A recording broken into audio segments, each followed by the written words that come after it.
Niels Bohr के atomic model में जो कमियां थी, 3 कमियां थी। नंबर 1, उसमें एक इलेक्ट्रॉन के लिए ही वो एक्सप्लेन किया जा सकता था। दूसरी कमियां ये थी कि उसमें फाइन लाइन इफेक्ट था। तीसरी कमियां थी जीमैन इफेक्ट था।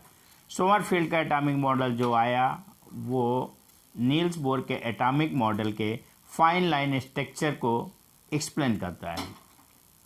फाइन लाइन स्ट्रक्चर को एक्सप्लेन करना है, इसका कहने का मतलब ये था कि एक सेल के अंदर घूमने वाले सभी इलेक्ट्रॉनों के, एक सेल के अंदर घूमने वाले सभी इलेक्ट्रॉनों की एनर्जी सेम नहीं हो जा सकती। तो इन्होंने उस पॉइंट पे एक बात कही कि जो सेल है वो सेल आपका सर्कुलर भी हो सकता है और वो सेल आपका एलिप्टिकल भी हो सकता है। कुछ इलेक्ट्रॉन उसमें सर्कुलर मूव करेंगे और कुछ इलेक्ट्रॉन उसमें एलिप्टिकली मूव करेंगे। सेल के अंदर सभी इलेक्ट्रॉनों की एनर्जी सेम नहीं हो जा सकती, क्योंकि कुछ इलेक्ट्रॉन हैं जो सर्कुलर मूव करते हैं और कुछ इलेक्ट्रॉन एलिप्टिकली मूव करते हैं। जो इलेक्ट्रॉन सर्कुलर मूव करते हैं उनका एंगुलर मोमेंटम NH/2 पाई है और जो इलेक्ट्रॉन एलिप्टिकली मूव करते हैं उनका KH/2 पाई है।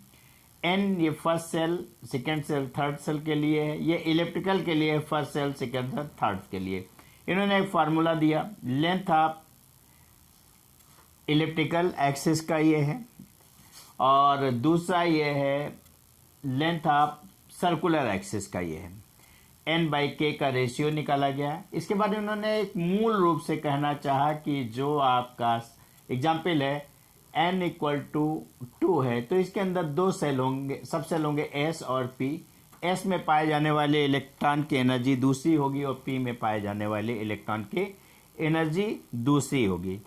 सीधे इनका यही कहना था कि इस सोमरफील्ड के एटॉमिक मॉडल के द्वारा एक ही चीज़ को एक्सप्लेन उन्होंने किया, फाइन लाइन स्ट्रक्चर।